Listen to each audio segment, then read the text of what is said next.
Hoy nos sumergimos en un libro que, fíjate, casi 30 años después, sigue generando debates. Bueno, debates encendidos. Sí, Hablamos de El mito del poder masculino de Warren Farrell, publicado en 1993. eso es. Y hay que aclarar que no es un estudio académico reciente. No, para nada. Es más bien un manifiesto que en su día sacudió bastante los cimientos de cómo se hablaba de género. Totalmente. Y nuestra misión aquí es precisamente esa, ¿no? Explorar con bisturí su argumento central, que es tremendamente controvertido. La tesis de Farrell, para que nos hagamos una idea, es que los hombres, lejos de ser el sexo con poder, han sido históricamente lo que él llama el sexo desechable. Exacto. Y lo que vamos a hacer es analizar los datos y las interpretaciones que usa, presentándolos siempre como las ideas de la fuente, sin tomar partido. Claro. Y es que lo curioso es que el autor no era ajeno al feminismo. De hecho, fue elegido 3 veces para la junta directiva de la Organización Nacional de Mujeres en Nueva York. Sí, eso es un dato importante. Su punto de partida es que la idea del poder masculino es un mito que nos perjudica a todos, A ambos sexos. a ambos.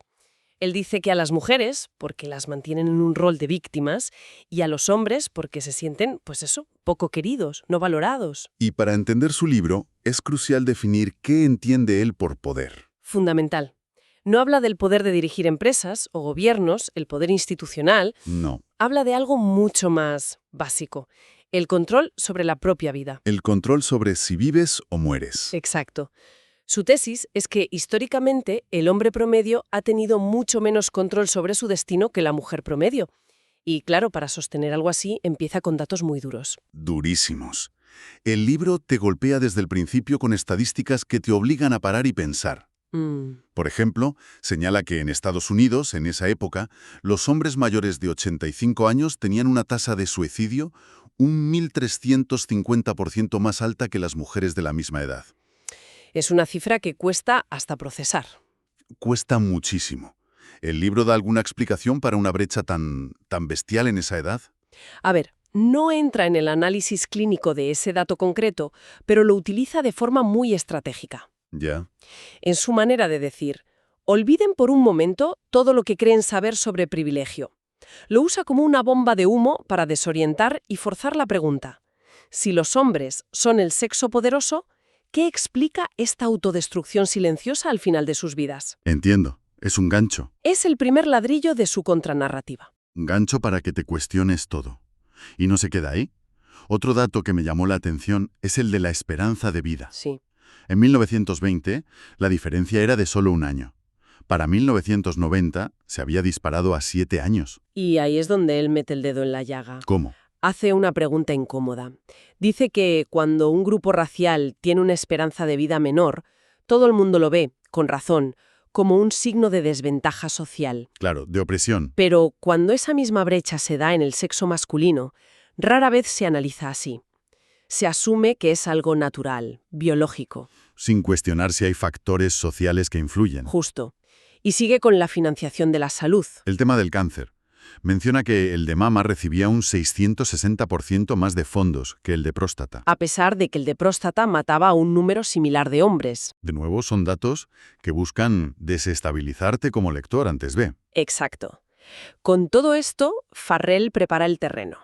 Busca que quien lee se pregunte, ¿cómo pueden coexistir estas vulnerabilidades tan enormes con la idea de un poder masculino absoluto? Y una vez que ha creado esa duda, Introduce su concepto central, el hombre como el sexo desechable. vale, con estas cifras en mente, la pregunta es, ¿cómo llega el autor a una idea tan radical? Porque el término sexo desechable es muy fuerte. Lo es. Y lo ilustra con un ejemplo que es pura provocación. Pide al lector que imagine al presidente de Estados Unidos dando un discurso a la nación. A ver, Un discurso para anunciar un nuevo programa de igualdad. Y el presidente diría algo como: a lo largo de nuestra historia, 1,2 millones de hombres han muerto en combate. Para lograr la igualdad, a partir de ahora, solo se reclutarán mujeres, hasta que 1,2 millones de ellas hayan muerto también. uf, es una imagen brutal, casi grotesca. Pero va directa al centro de su argumento, ¿no? Sí. La idea de que la vida masculina, en el contexto de proteger a la tribu o a la nación, sea visto como como un recurso del que se puede prescindir. Exactamente. Y de ahí acuña otro término, el sótano de cristal, el glass cellar. El contrapunto al techo de cristal. Eso es. Si el techo de cristal es la barrera invisible que frena a las mujeres para llegar a la élite, el sótano de cristal es la barrera también invisible que empuja a los hombres a los trabajos más peligrosos, sucios y mortales. Los trabajos de los que nadie quiere hablar. Exacto. Y para que no suene a teoría, el autor lo baja a la tierra con ejemplos de un día cualquiera, lo cual es muy efectivo. Sí, describe sus recados matutinos. Y en cada parada ve una manifestación de ese sótano de cristal. Así es. Empieza con el camión de la basura y recuerda el caso real de un basurero, Terry Hennessy. ¿Qué le pasó?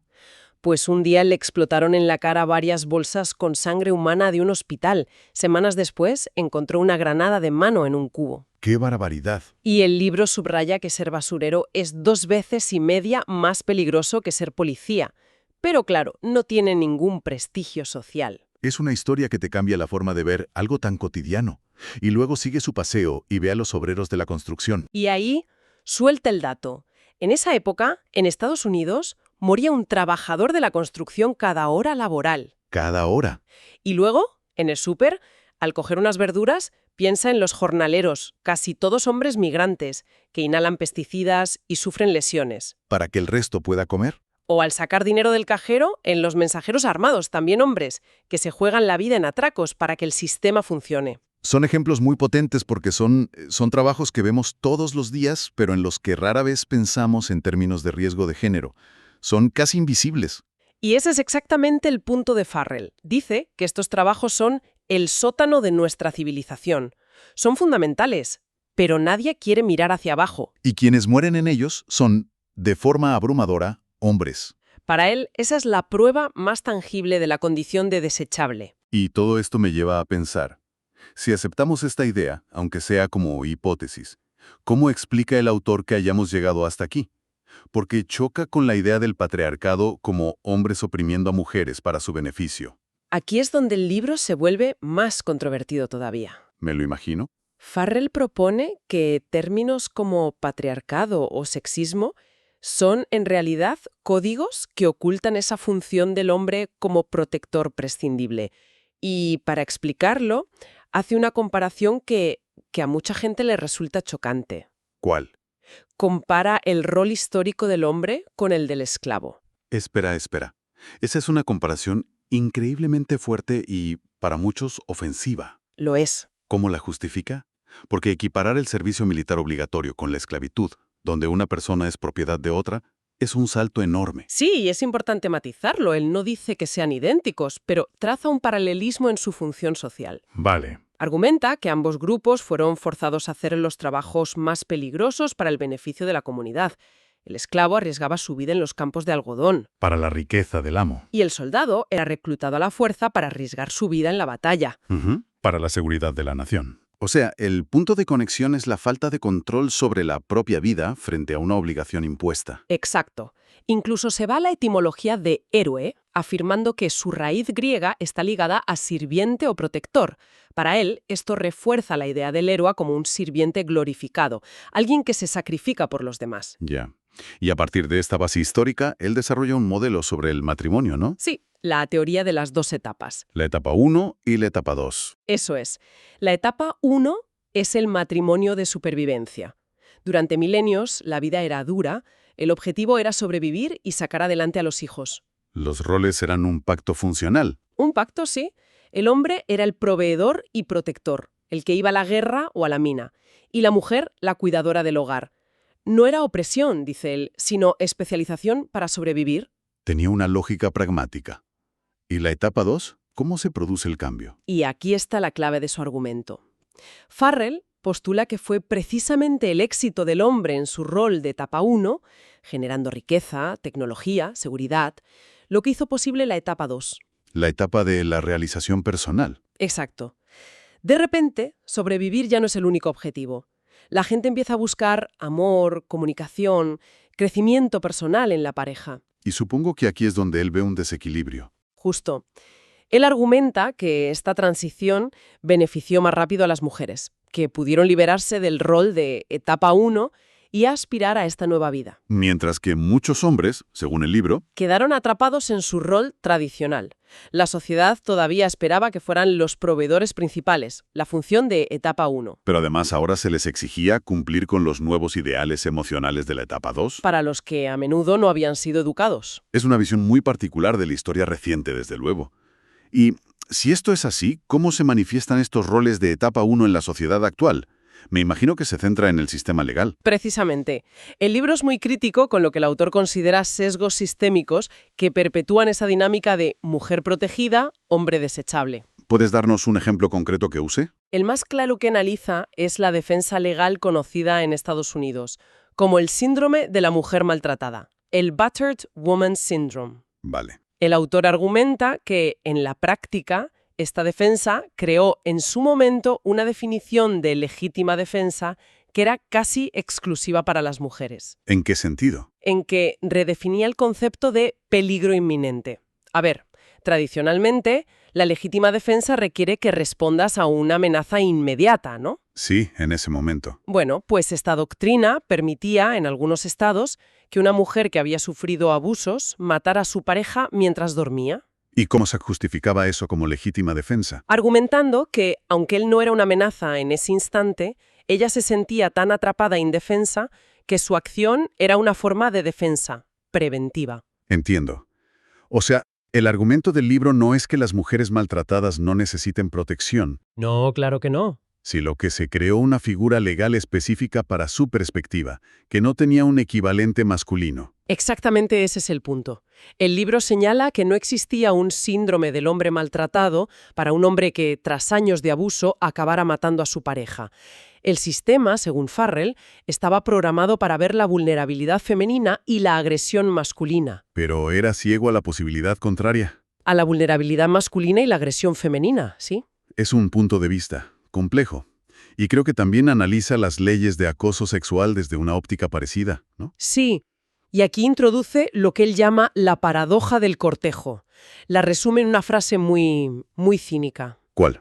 Cuando funciona, se llama romance. Cuando no, se llama acoso. O sea que no critica que existan leyes contra el acoso, sino que señala que la carga del riesgo social recae casi por completo en una de las partes. ¿Es esa la idea? Precisamente. Su argumento es que, tradicionalmente, el rol de iniciar la interacción ha recaído en el hombre. Él es quien debe arriesgarse al rechazo. Ujú. Pero en la era moderna, dice Farrell, ese riesgo ya no es solo social, sino también legal. La mujer tiene el poder de reinterpretar esa interacción después. Ya. Una misma frase puede ser encantadora si hay interés o acoso si no lo hay. Esto, según el libro, pone una presión y un riesgo desproporcionados sobre el hombre, sin una guía clara. Lo que subyacen en estas críticas es que el sistema legal, con buenas intenciones, ha intentado proteger a las mujeres, pero al hacerlo ha creado un desequilibrio nuevo. Esa es la esencia de su crítica, que las soluciones legales se basan en un modelo de roles que ya no encaja del todo con una sociedad que aspira a la igualdad. Entonces, después de todo este recorrido, ¿con qué nos quedamos? ¿Cuál es el mensaje final del libro? Creo que, al final, el libro no busca ser un ataque a las mujeres ni al feminismo, aunque a menudo se ha leído así. Si no, Es una invitación a girar el caleidoscopio, a mirar a los hombres y aprender a ver la vulnerabilidad, la obligación, esa condición de desechable, donde solo nos han enseñado a ver poder y privilegio. no pide negar el poder masculino en ciertos ámbitos. No, sino complementarlo con la visión de la impotencia masculina en otros. Si conectamos esto, la tesis de Farrell sugiere que estamos en un punto de fricción histórica. Los instintos y roles de supervivencia que crearon la dinámica hombre protector, mujer protegida, ahora chocan con los objetivos modernos de igualdad y autorrealización. Totalmente. Es como si estuviéramos jugando a un juego nuevo con las reglas del antiguo. Un resumen perfecto. Las viejas reglas ya no sirven, pero aún no hemos terminado de escribir las nuevas. Y en esa transición, según el libro, es donde se generan muchas de las tensiones que vemos hoy. Y pensar que este libro se publicó hace casi 30 años. Eso en sí mismo invita a una reflexión final. Sí, Si los roles de género tradicionales se basaban en la supervivencia, y muchas sociedades han superado esa fase, ¿Qué nuevos roles podrían surgir en un mundo donde el foco ya no está en la supervivencia diaria, sino en la búsqueda de una vida plena y equitativa para todas las personas? ¿Qué aspectos de esta tesis parecen hoy más o menos relevantes? Es algo en lo que pensar.